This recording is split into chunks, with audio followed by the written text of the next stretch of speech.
શું તમારા જીવનમાં ક્યારેય એવી પળ આવી છે જ્યારે તમને લાગે કે બસ હવે પૂરું, હવે આગળ વધવાનો કોઈ રસ્તો નથી, ચારે બાજુ માત્ર અંધારું છે, નિષ્ફળતા છે અને કોઈ આપણું નથી?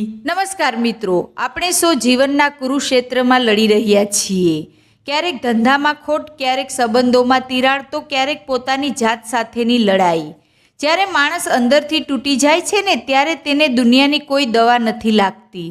પણ બરાબર એ જ સમયે જ્યારે બધા દરવાજા બંધ થઈ જાય છે ને, ત્યારે એક બારી ખુલે છે. આજે વાત કરવી છે ગુજરાતની સિનેમાની એક એવી ફિલ્મની જેણે બોક્સ ઓફિસ પર તો 50 કરોડનો ઇતિહાસ રચ્યો જ છે, પરંતુ સાથે સાથે લાખો લોકોના તૂટેલા આત્મવિશ્વાસને ફરી જોડ્યો છે.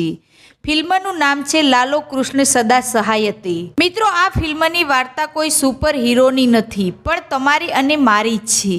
ફિલ્મનું મુખ્ય પાત્ર છે લાલો, એક સામાન્ય રિક્ષા ચાલક, એક એવો માણસ જે ભૂતકાળની કોઈક ભૂલ કે કોઈક ઘટનાના બોજ નીચે દબાયેલો છે.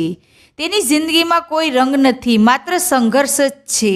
વિચારો, એક એવી પરિસ્થિતિ કે લાલો એક અજાણ્યા ફાર્મ હાઉસમાં ફસાઈ જાય છે. ત્યાં કોઈ નથી, ખાવા પીવા કે ભાગવા માટે કોઈ રસ્તો નથી.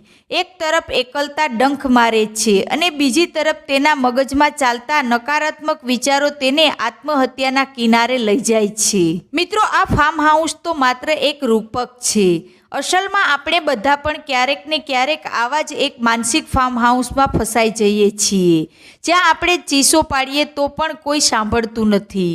લાલાની હાલત એવી થઈ જાય છે કે તે હાર માની લે છે. તેને લાગે છે કે હવે ઈશ્વર પણ મારી સાથે નથી. પણ વાર્તાનો અસલી જાદુ અહીંથી જ શરૂ થાય છે. જ્યારે દ્રૌપદીના ચીરહરણ થતા હતા અને જ્યારે અર્જુન યુદ્ધના મેદાનમાં હથિયાર હેઠા મૂકી દીધા હતા, ત્યારે જે શક્તિ મદદે આવી હતી એ જ શક્તિ લાલાની મદદે આવે છે. આ ફિલ્મમાં કૃષ્ણ કોઈ ચમત્કાર કરીને લાલાને ફાર્મ હાઉસમાંથી બહાર નથી કાઢતા. ના, કૃષ્ણ તેના મનના ચક્રવ્યૂહમાંથી તેને બહાર કાઢે છે. ફિલ્મ બહુ સુંદર રીતે સમજાવે છે કે ભગવાન તમારી મુશ્કેલીઓ દૂર નહીં કરે, પણ મુશ્કેલીઓ સામે લડવાની તાકાત ચોક્કસ આપશે. લાલો અને અદૃશ્ય શક્તિ વચ્ચેનો સંવાદ એ આ ફિલ્મનો જીવ છે. જ્યારે લાલો પૂછે છે કે મારી સાથે જ આવું કેમ, ત્યારે તેને જવાબ મળે છે કે આ તારી પરીક્ષા છે. આ ફિલ્મ આપણને શીખવે છે કે જ્યારે શૂન્યમાંથી સર્જન કરવાની તાકાત આવે ત્યારે સમજવું કે ઈશ્વર તમારી સાથે જ છે. આ ફિલ્મ જોયા પછી સમજાય છે કે એકલતા એ સજા નથી, પણ પોતાની જાતને અને ઈશ્વરને ઓળખવાની એક તક છે. તમને જાણીને નવાઈ લાગશે કે આ ફિલ્મનું બજેટ માત્ર 50 થી 60 લાખ રૂપિયા હતું. કોઈ મોટું સ્ટાર કાસ્ટ નહીં, કોઈ મોટું પ્રમોશન નહીં, છતાં આ ફિલ્મે 50 કરોડથી વધુ કમાણી કરી. કેમ? કારણ કે આ ફિલ્મની ટીમે પણ લાલાની જેમ હાર નહોતી માની.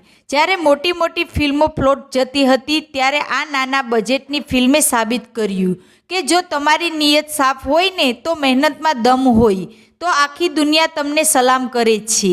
આ ફિલ્મ પોતે જ એક મોટું ઉદાહરણ છે કે સાઈઝ મહત્વની નથી, સાહસ મહત્વનું છે. મિત્રો, આ ફિલ્મ દરેક એવા વ્યક્તિની કહાની છે જે હારી ગયો છે. ફિલ્મ આપણને શીખવે છે કે પરિસ્થિતિ ગમે તેટલી ખરાબ હોય, જો તમારો સારથી સાચો હોય તો મહારથથી બનતા વાર નથી લાગતી.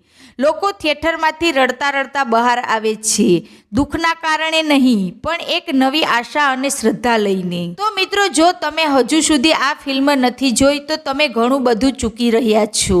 આ માત્ર મનોરંજન નથી, પણ એક થેરાપી છે.